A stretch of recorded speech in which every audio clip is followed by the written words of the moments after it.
Hello, hello, hello, and welcome. This is Beverly-fells-Jones, the Silver Fox of Consciousness, and I am so happy to be with you today. It is a beautiful day outside, even though it's a little chilly. So, who am I? I am an author, speaker, seminar leader, and your podcast host.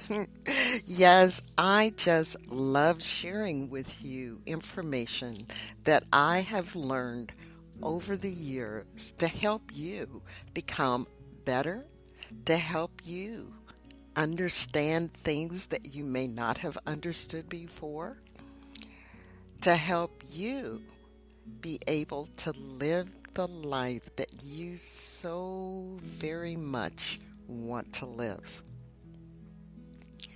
Over the last few months, from time to time, I have shared with you information from my book, Christianity, the Law of Attraction, and the One Command, Bible Principles Revealed and Applied to Everyday Living. And I have said this before, I have learned many things since I published this book in 2012. And today I'm going to share with you Chapter 10. Chapter 10 is called Prayer and the One Command. And so, what I would really like to say to you is that, ask you, how do you pray? What do you pray for? When you pray, do you truly expect to get an answer? Or are you just hoping? When you pray and you're asking for a specific thing, where are you emotionally in your thoughts? How do you feel when you're praying? Now, last week, I talked a little bit about manifesting in your life and a book called The Gospel of Thomas. Now, no, it's not part of the 66 books of the Christian Bible. It is outside of that. It was one of those that was not included in the scriptures. And I mentioned last week that one of the things that we should look at when we're finding these or discovering, for me, these books is looking at the fact is how much of it is relatable to the scriptures. Why was it that the powers that be did not include it in the 66? And I talked a little bit about that in that podcast about them choosing the ones that taught the things they wanted to teach. They took out things that they felt they didn't want people to know seriously. They chose what they wanted. So this was within the Council of Nicaea. So look up the Council of Nicaea, but do some really deep research. So it was the Council of Nicaea in 325 AD with the Emperor Constantine. And what he was doing during that time was trying to unify his country. So this is being recorded the weekend after Thanksgiving, and we've gone into what is commercially referred to as the Christmas buying season or the Christmas season. But when we look at Christmas itself, how did it come about? Where did it come from? Why did we start celebrating this thing called Christmas? And since looking at that thing called Christmas is not the topic of this week's podcast, we're going to hold off on that information. And I'm going to talk about that next time. So get your ears ready, your mind moving. But in the meantime, do some research on your own on that very topic of why we celebrate Christmas in December. Some of the traditions associated with Christmas, how did they come about? And I'll discuss that next week. This week is talking about prayer, right? And how do you pray? So, did you think about that? And sometimes, what I'd like you to do sometimes is just pause my podcast when I ask a question and think about it. Sometimes it might behoove you to have a pencil and paper around, if you can, so that you can make a note of something that you want to research. I don't want you just listening to what I have to say and then just taking it and going, I want you to open up your mind, open up your brain, open up your heart to the idea that you're going to be learning some new things. As I said, I've learned a lot since I wrote this book in 2012. In fact, I've gone beyond the one command in the sense. One command works. It works. You use it in the way that I've talked about or the way that Asara's talking about. But I've really actually gone beyond that because I have trained myself. I have immersed myself in the feeling of desire, knowing that I am a powerful creator, knowing that the words I speak can create. So I need to be very careful about what I create. And so therefore, when I go into the meditative state, I automatically ask for what I want. Visualize what I want as though I already have it. In the scriptures, Christ told us that the kingdom of God is within you. God is inside you. God is in every particle of you. God is all through. And I've mentioned this before. Sciences have been trying to find this thing called the God particle. If you do not have that God particle within you, you are not alive. That special God particle, the one that talks about living things. But in all things, all inanimate things, in concrete, in stone, and dirt, there is a God particle that created that. Everything that you see and everything that's around you is vibrating at a certain speed, and so therefore you can see it in that form.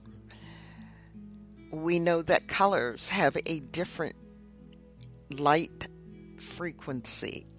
And so we see red, green, orange, yellow because of those frequency. And black and white have their own frequency. One is the total absorption of color, and the other one is lack of color.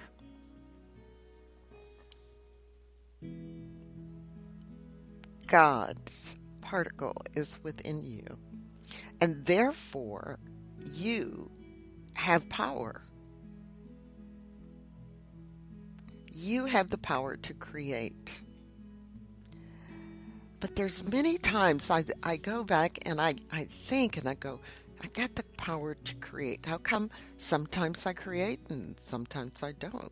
How come sometimes things work out for me and sometimes they don't? And so I have to go back and look and see and say, okay, what is this about? How was I feeling when I was asking for what I desired? What was that about? So let's look at what is prayer. And prayer is like talking to your best friend, because you can talk to your friend about anything at any time. It's easy to talk to someone you know well and be non-judgmental and love you. That person loves you unconditionally. Now, when I look at prayer, it depends on a lot of times on your religious affiliation, or if you're not associated with a particular religion. I went out and I said, okay, let me look at some definitions of prayer, or let me look at some of the studies on prayer. And just like other studies, it's all based on the hypotheses, and then the answer is going to come based on that. And so, what I found in this study, or several studies, is one was in 2006 with the University of Texas, and they discovered that the more often you go to church, the longer you live. Religious attendance is associated with adult mortality in a graded fashion. There is a 7-year difference in life expectancy between those who never attend church and those who attend weekly. And I asked myself the question, and what was the other criteria? I mean, this is nice, but tell me how many people lived, what was the difference? Were they sick? Were they healthy? Were they, they don't give you everything when they give you these conclusions. Another one was the American Journal of Public Health studied nearly 2,000 older Californians for 5 years and found that those who attended religious services were 36% less likely to die during that period than those who didn't.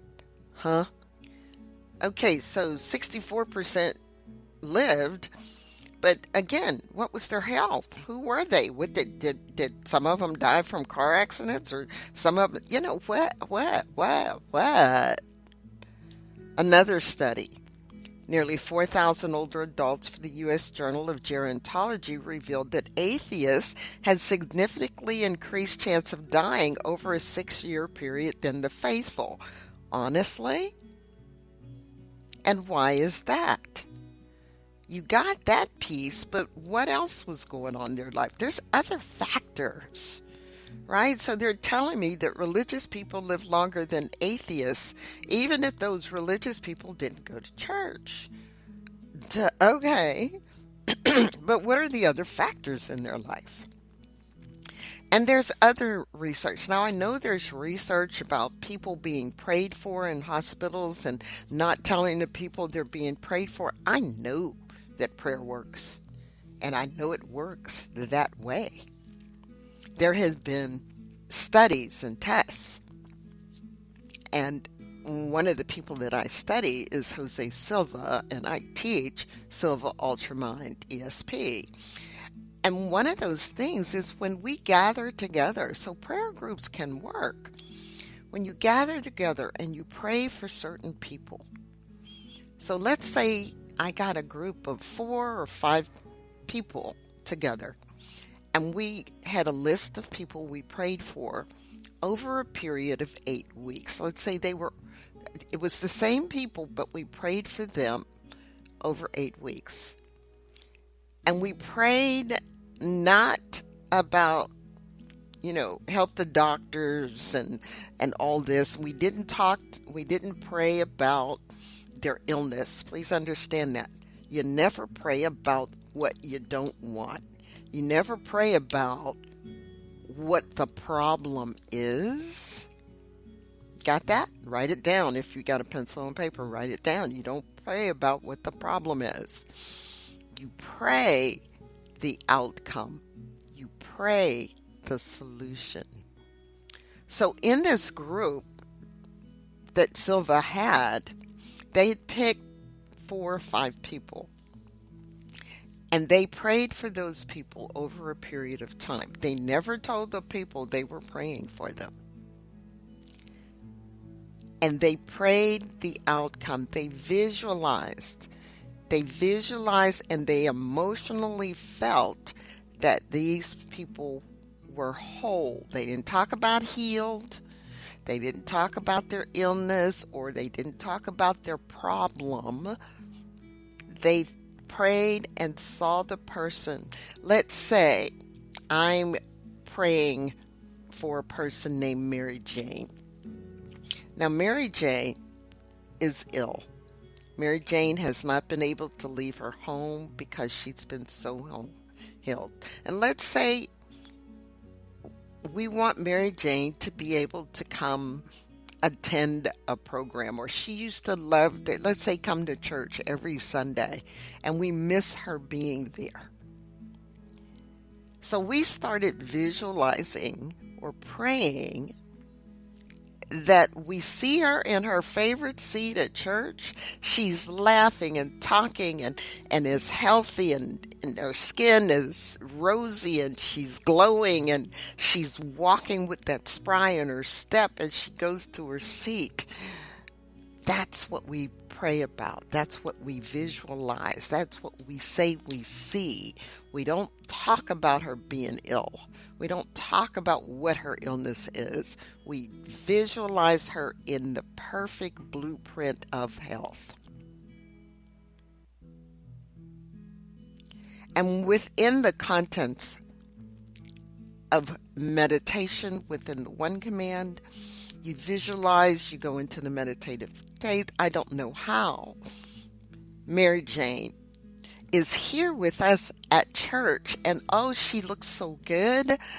Oh, doesn't she look good? And you feel it, and you visualize it, and you see her, and you're just so happy, and you're sure, and so it is. And you continue that visualization, and you say, thank you, thank you, thank you, it is done, it is so. Within how I know today, and knowing I can go into the meditative state, I just visualize Mary Jane being in that location, in church, being happy, smiling, glowing, healthy. That's how I see her. And now I see her in that position and well. Another person that I follow and study is Neville Goddard, and he says, feel it real. Feel the wish fulfilled. You see, in this whole thing of being able to pray and meditate, we are working from within. Science is talked about the God particle within us. It's in with every bone of our body and every cell of our body. And when we meditate, we pray and we go within. We are praying within. We're not going outside of ourselves. We're not going out and asking an entity outside of ourselves, because God is within us and has created us within His image. All of us, just like a drop of ocean water, even though I pull it out of the ocean and I might have it here in my house, it's still ocean water, and it still has all the properties of the ocean. And so therefore, I have the same capabilities. I've been given the capabilities to pray and ask for what I want and fully expect it to show up. You know, when we visualize that, we create that in the invisible and bring it back so that it comes into the physical. one of the things that just happened this morning is I went through an entire story and I went and realized I wasn't recording. So it's like, okay, Beverly, what did you explain earlier? And so here's one of the things that didn't get recorded. I went to this event and it was called remote viewing. And it was one I had never been to before, but for some reason I was drawn to go there. And this gentleman told the story about doing this thing called remote viewing, and I'm going to have ask you to look it up because I don't really have time to go into it. And he was looking at a specific spot in this town mentally. He wasn't there. He was like in a different city, but mentally he went into meditation. He saw this spot in his town. He saw this 5-story building. He drew the building, and as he drew the building, I mean, he was in detail. He said, "Okay." So he came back to town because it was in the town he around where he lived, but the building wasn't there. And he said, "But what was I seeing?" Well, about 3 to 4 years later, that building was built just like he drew the picture. And you go, okay, was he traveling into the future? No. What he saw was what the architects and designers had drawn on their blueprints. They may have created a scale model, but they had created this in the invisible, in their mental mind. And so therefore it was being created invisibly. It was taking up the space. It was building the blueprint to have that come into being. And then as they built it, it filled in that blueprint and it came into being. So what he saw was what somebody had mentally created. And it's the same thing you do when you're praying for someone and their health, when you're praying to get a job, or you visualize exactly what that job looks like. That's why I and many others tell you visualize what you want. If it's a specific job, visualize yourself sitting in the chair in the cubicle, or if it's an outside job, if you like skiing or you're a ski instructor or you're a golf instructor, whatever it is, you see yourself doing that job because it's being created in the invisible. And all we have to do is let the dominoes fall and for it to come to be. Praying. When Jesus taught the disciples the Lord's Prayer, many of us do not pay attention to it, but let me talk about the version that's in Matthew. Our Father in heaven, hallowed be your name. Your kingdom come, your will be done on earth as it is in heaven. Give us today our daily bread. Forgive us our debts as we also forgive our debtors. And lead us not into temptation, but deliver us from the evil one. Hallowed be your name, your kingdom done, your will be done as it is in heaven. And it is now, right now. Give us our daily bread right now. Forgive us our debts. So forgive us for the things that we've done wrong, and we will forgive others. Lead us not into temptation. Keep us safe and deliver us from evil. What do I want? Not what I don't want. That whole prayer is about what I want. And so when you pray about what you want. Ralph Waldo Emerson had a poem, and it was called Prayer. When success exalts thy lot, God for thy virtue lays a plot, and all thy life is for thine own, then for mankind's instruction shown. And though thy knees were never bent, to heaven thy hourly prayers are sent, and whether formed for good or ill, are registered and answered skill. Yep, we have to concentrate and talk about what we want, not on the negative. We've discussed being grateful for what the Creator has given us, and we've discussed previously about giving the glory and the accolades to the God within us. So, the golden rule, that's another thought. The Lord's Prayer is a model on how to meditate and to ask for what you want. Through that prayer, we ask for what we want. We do not discuss the negative. We can identify what we don't want, and then we ask for what we want instead. And as we identify what we want instead, then we ask for it within prayer or within meditation.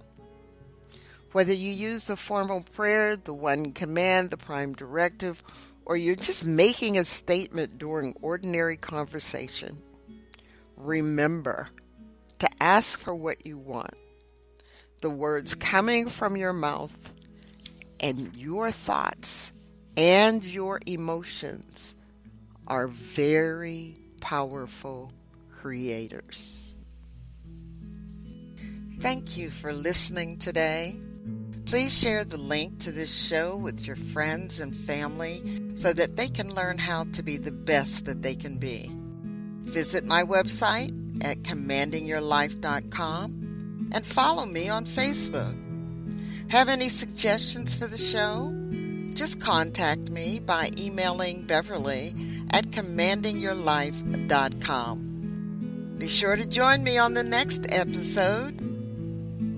As you have believed, let it be done to you, and it is so.